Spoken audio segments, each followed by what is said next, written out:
Tailoring shop open பண்ணி 90 days journey எப்படி போகுதுன்னு பார்க்கலாம். அதில் இன்றைக்கி 24வது நாள். இன்றைக்கி காலையிலே பார்த்தீங்கன்னா கண்ணன் ஸ்டோரில் கொஞ்சம் திங்ஸ் வாங்க வேண்டி இருந்துச்சு. ஸோ அதெல்லாம் வாங்கிட்டு வந்தாச்சு. கஸ்டமருடைய ப்ளவுஸ் பார்த்தீங்கன்னா ஸ்டிச் பண்ண கொடுத்துருந்தாங்க. ஸோ அதையும் நம்ம ஸ்டிச் பண்ணி எடுத்து வச்சுட்டு இருந்தோம். ஸோ 4 ப்ளவுஸ் இருக்குது மொத்தமாக. ஒன்று வந்து பார்த்தீங்கன்னா ஸ்கேலப் பேட்டர்ன் மாதிரி இருந்துச்சு கைக்கு. ஸோ அதையுமே ஃபினிஷ் பண்ணியாச்சு. நெக்ஸ்ட்டு பார்த்தீங்கன்னா போன ரீலில் வந்து இந்த மணி பேங்க் வீட்டிலேருந்து எடுத்துகிட்டு வந்திருப்பேன். ஸோ அதே மாதிரி பார்க்குற மாதிரி வச்சுட்டேன். ஸோ அப்போ தான் நம்மளுக்கு போடுறதுக்கும் ஒரு ஐடியா கிடைக்கும். ஃபஸ்ட்டு பார்த்தீங்கன்னா இதை வந்து நான் 200 ருபீஸ் போட்டிருக்கேன். ஸோ அதை போட்டுட்டு நம்ம வந்து இதே மாதிரி பர்மனெண்ட் மார்க்கர் இல்லாமல் ஒயிட் போர்டு மார்க்கரை வச்சு நம்ம இது பண்ணிட்டோம்னா நம்ம திருப்பி யூஸ் பண்ணிக்கலாம்.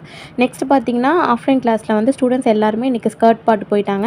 ஸோ இன்னும் 2 நாளில் எல்லாருமே முடிச்சிருவாங்கன்னு நினைக்கிறேன் கவுனு. ஸோ அவங்க எப்படி ஸ்டிச் பண்ணியிருக்காங்க அப்படின்னு சொல்லிட்டு காட்டுறேன். ஏன்னா எல்லாருமே மோஸ்ட்லி பார்த்திங்கன்னா எல்லாம் பேசிக் தான். ஸோ தையலே தெரியாமல் ஆரம்பித்தவங்க தான்.